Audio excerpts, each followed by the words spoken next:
Welcome to Fight for Life, a pro-life radio show discussing the ministry of First Choice Pregnancy Services here in Las Vegas. I'm Deborah, board member and executive director of First Choice Pregnancy Services. And I'm Jessica, logistics specialist at First Choice Pregnancy Services. We are ambassadors for the unborn. Welcome to the show.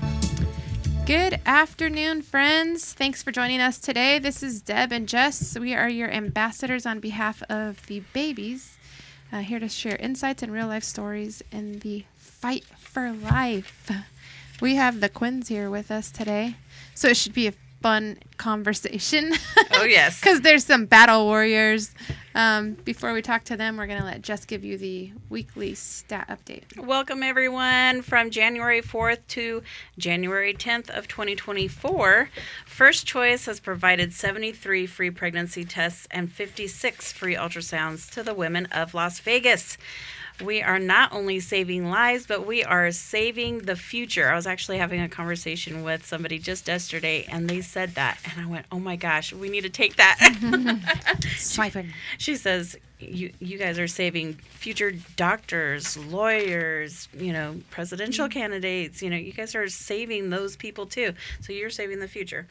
If you'd like to join this conversation, you can call into the radio station at 702-650-5588. We're going to cut it short so that we can get right into the conversation. We have Kelly and Leslie Quinn here with us today. Kelly is running for Assembly District 5. Correct. Well, welcome back. Thank you. Been here a couple times before. Yes. But Assembly District 5 is on the west side of the valley. In the Spring Valley area, the lakes area is right in the middle of it. So I ran the last cycle. Didn't win that election. I lost by 1,678 votes. But we went straight into the legislative session, starting in February.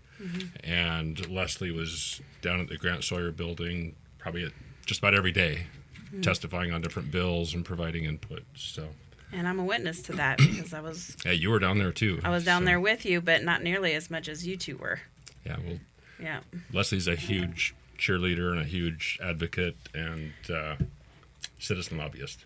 We really need more candidates like Kelly who are standing up for what's right in God's eyes and fight in and out of the legislation sessions, which is what we saw with you. I really appreciate that, and I was impressed by seeing that your leadership, even after you lost your campaign, which I was shocked about, but I was glad to hear that you're back in the ring, ready for another round.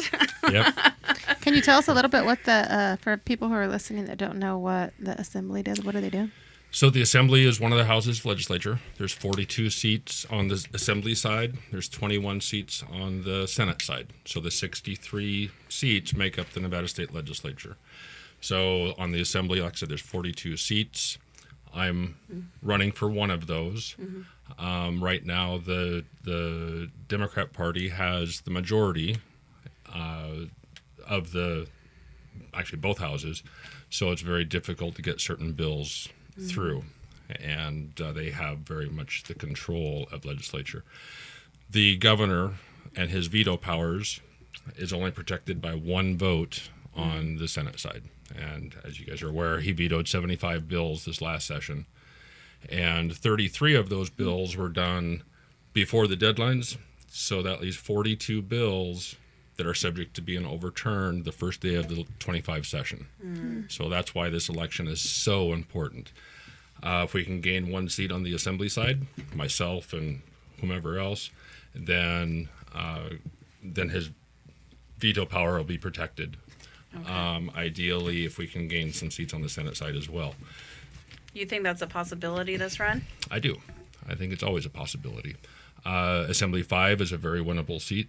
And there's others throughout the state of those 42 seats that are very winnable as well.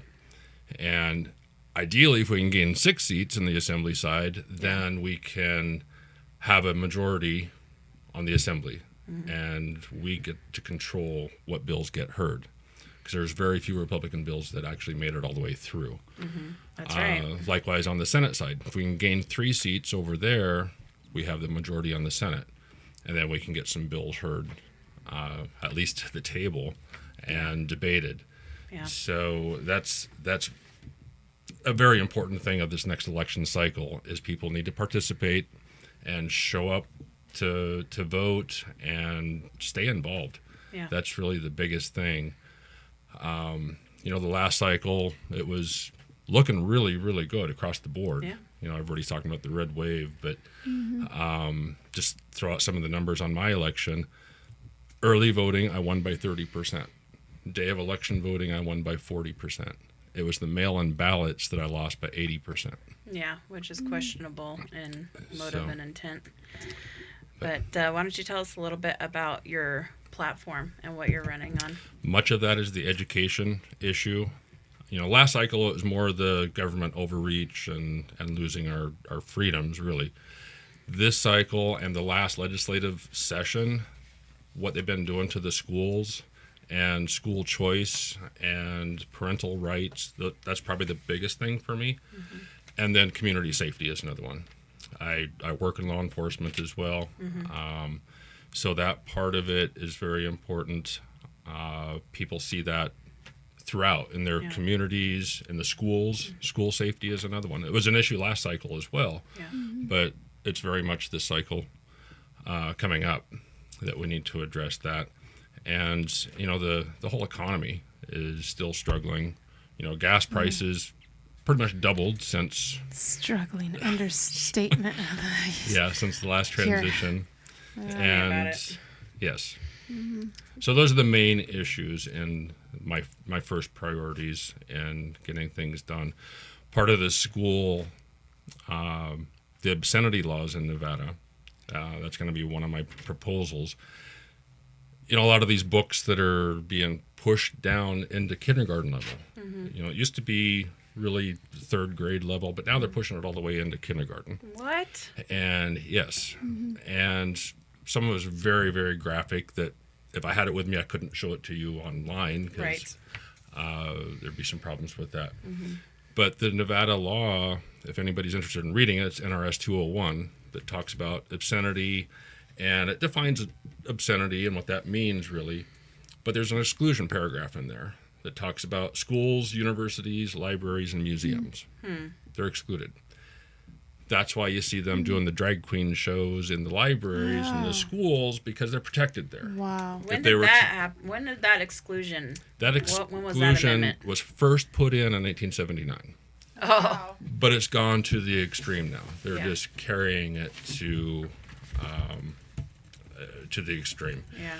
And I believe that they put it in there for like teaching anatomy and physiology, health classes, something like that, at the high school level or age-appropriate level. And I think it's just perpetuated every session, because I know at least the three last previous sessions, they just keep digging a little bit more, a little bit more, a little bit more. And now it's to the extreme of, a lot of these books, they're calling it censorship, but you can see some of the graphic nature of those. I know Moms for Liberty is doing a ton of work on that to try to exclude some of those. There's other sections in NRS 201 that talks about the district attorney or the city attorneys can also pull those out. But there's a movement right now to fill out requests to have them pulled out of the schools that go to the principals. It goes to the school board, which you've seen some of those have been worthless lately. The attorneys, and then legislature. And legislature has the ability, and again, it's one of my proposals to repeal that NRS 201-237 and remove that exclusion clause. Yeah. Because there's other sections in the statute that allow for the teaching of anatomy, physiology. And how doable is that? Is that going to be a big undertaking to try to do that? I think it can be done very easily, at least in my mind, and on the one party's side, I think there's a lot of movement to do that. It's not even a partisan issue, really. It's both sides are getting tired of that. And I've actually taken some pictures and shown people on my phone. You tell them about it, but then you show it to them. Right. And they're like, holy cow, that's Pictures really happening. worth 1,000 words. I was actually just watching a video this morning about Planned Parenthood's educational content. And it's a lot of the public schools are having their sex ed being done by Planned Parenthood. And you go on there and you look through their educational content for young people, and you have to sign into your YouTube account, and it's adult content. So what a controversy, or can you know, that be? that's so contradictory. But anyhow, Kelly and Leslie are both pro-life, and that's why we have them on the show with us today. Leslie, tell us about some of the stuff that happened in this last legislation session. Or Leslie, thank you.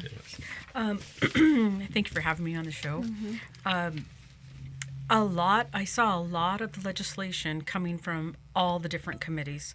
So this wasn't just like for abortion. It wasn't just being attacked from the health committee. It was being attacked from all of the different committees. And I told Kelly, I said, oh my gosh, did you look at this? Why would this, like SJR 7, for instance, why would that be coming from the voting side or committee? Why would we need that? SJR 7, for those that are listening, is a constitutional amendment that they're trying to pass in order to make abortion legal all 9 months in Nevada. Right. Any age, any term. Yeah, any age, any Any stage, reason. right? Yeah. So I saw much of the legislation attacking parental rights, attacking life. And when you don't care, I mean, there was legislation out there that a person could kill themselves, get basically a kill shot, and the doctor would have to write the prescription, the pharmacist would have to fulfill the prescription, and the coroner had to not mark anything about it. All three of them, none of them could say what was given to this person, that they were killing themselves. And you just keep seeing how That would life be an is. insurance nightmare. Well, the Assisted insurance, suicide, it was assisted suicide, and the insurance had to approve it, and so that's what they were going through. And so the thing is I see that life keeps being minimized more and more. Right. So what's the big deal about, killing a child? You saw, I don't know if I can say a legislator's name without getting in trouble, but Go ahead.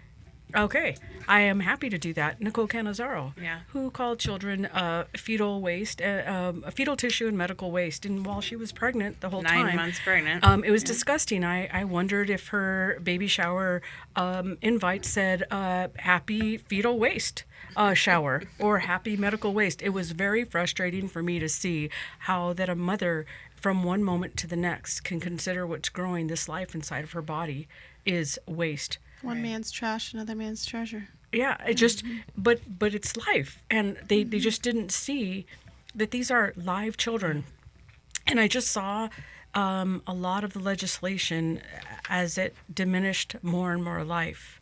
That was disgusting to me. And you had all of these legislators that were older.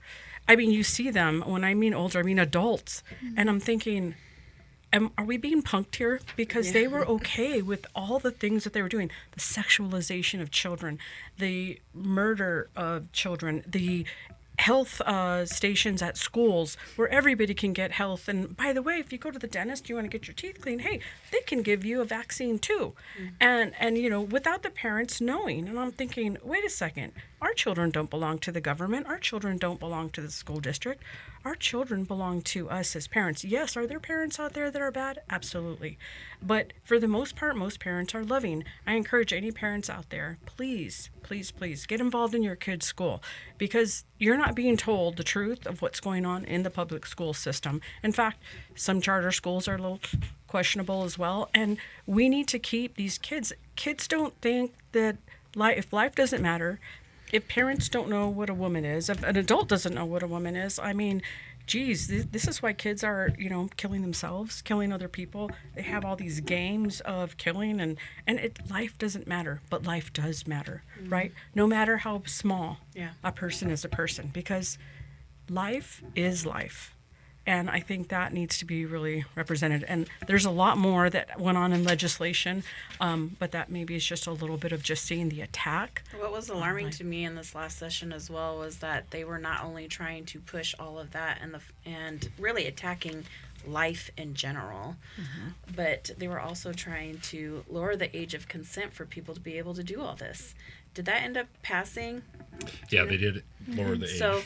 So they lowered the age of consent, and as far as I remember, they were trying to lower it to the age of 14. But when I read through the document, I didn't see an age in it. Did you guys?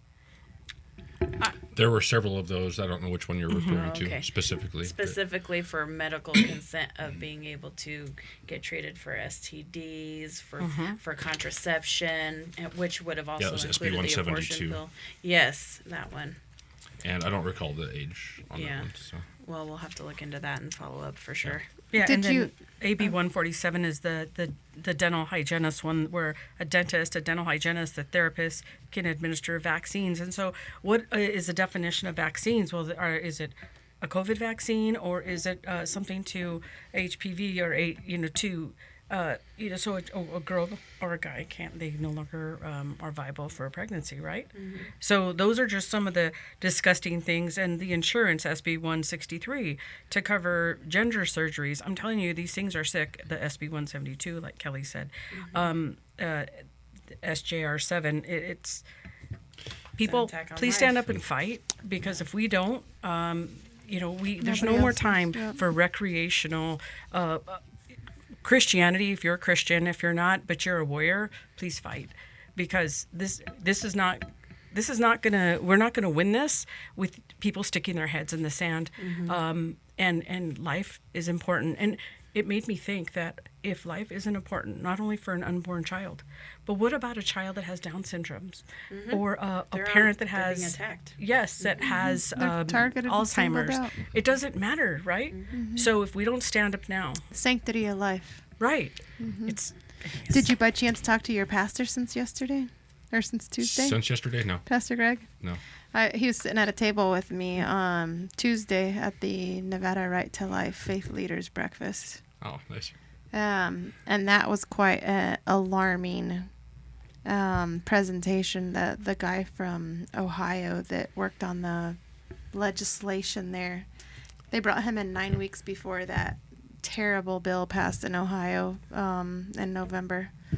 But he was talking about the behind-the-scenes numbers when he came in to start working on it, and just told everybody. I think it passed with, I think he said 73% of the Republican vote.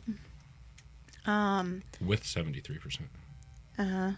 And so he said, unless you guys have 87 to 89% of your base behind it, you won't win.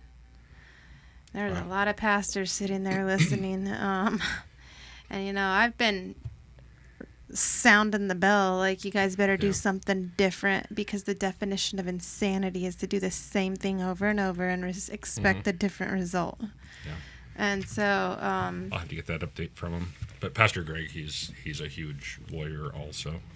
Yeah, there was quite a few pastors that were there listening, and you could tell the information the guy was giving and all the statistics. I mean, I don't think they recorded it, but it would have been a good thing to record just to hear the battle and how it went out in Ohio, and the deceptive practices that people use in order to do things.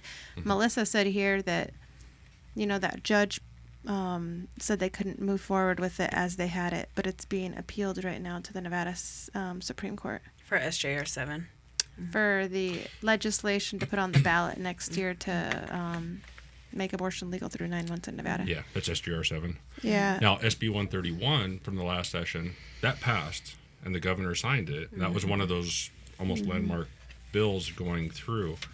In fact, the time that went through, that was the most active bill in the whole session until AB 400, which was the school choice bill. But it still passed. And if you recall on that one, it was to protect the practitioners coming into Nevada.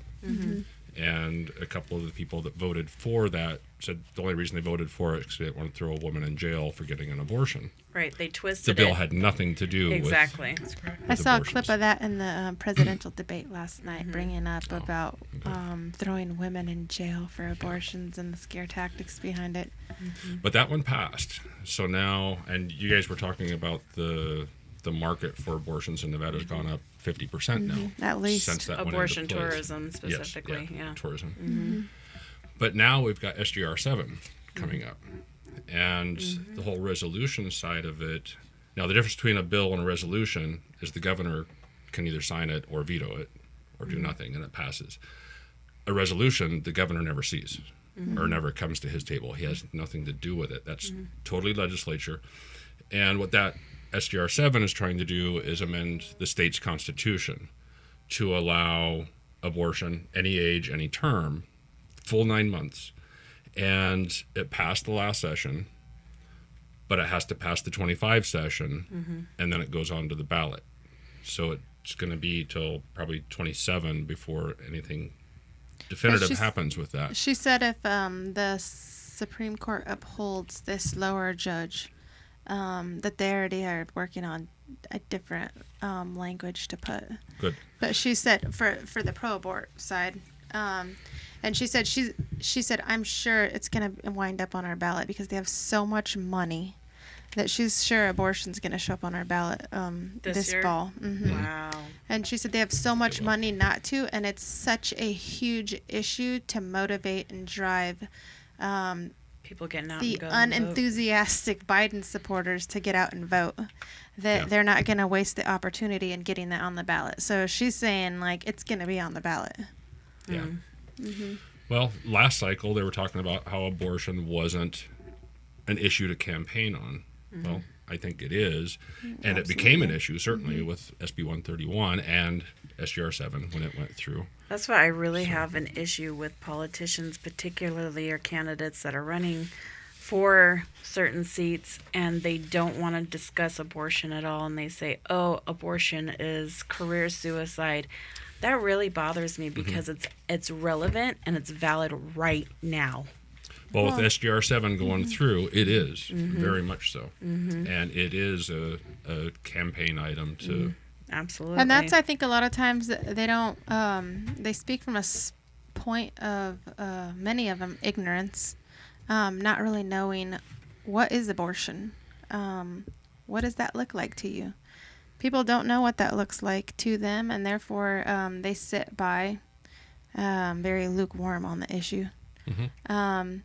We're working on some stuff to try to help equip pastors and politicians. We're going to be offering presentations soon to help equip them to have these conversations so that they're not constantly on the defensive and they're on the offensive, speaking from things that they know. Yep, pro-life apologetics.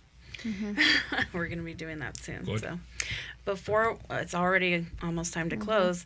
Before we do, specifically, what do you want our listeners to know about you and your campaign? Two things. If you have a pen, my website, I'll be glad to talk to anybody about any of this, any of the bills, any of the upcoming platform. But my website is quinn4nv.com. And 4 is spelled out, so QUINNFOR. nv.com, and my email is kelly@quinn4nv.com, and my phone number is on the website and everything as well. Feel free to reach out. I'll be glad to talk. The other part of it is engagement. Get involved with school board, the activities, other groups that are out there. Just be involved. I know we're kind of preaching to the choir here, but we need the choir to get involved. And start reaching out to their sphere of influence also. That's right. Because there's so much at stake. That's and, of course, support your candidates. Again, on the assembly side, if we can gain 6 seats, look and see who your representatives are. Another website to go to is leg.state.nv.us. That's the state's legislative page. There's a ton of information on there, and you can look up and see who your representatives are. Every one of us have 2 legislative reps, one in the Assembly, one in the Senate. Find out who they are, reach out to them, find out what they're about, find out the candidates that you can support, either financially or make phone calls for them.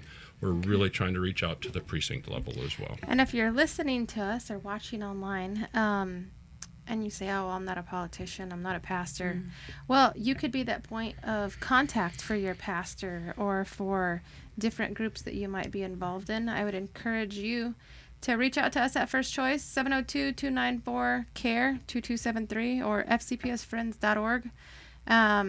We would love to speak with you, equip you, and maybe you could help us get into some of these areas to help educate and equip people to have these conversations. This needs all hands on deck this next election coming up. There is a lot on the line. Life hangs in the balance every day here, and it's taken this issue to a whole nother level. So that is it. We're out of time. Thank you guys for joining us today. Thank you. We will be back, Lord willing, next week with more in the fight for life. God bless you. Thank you.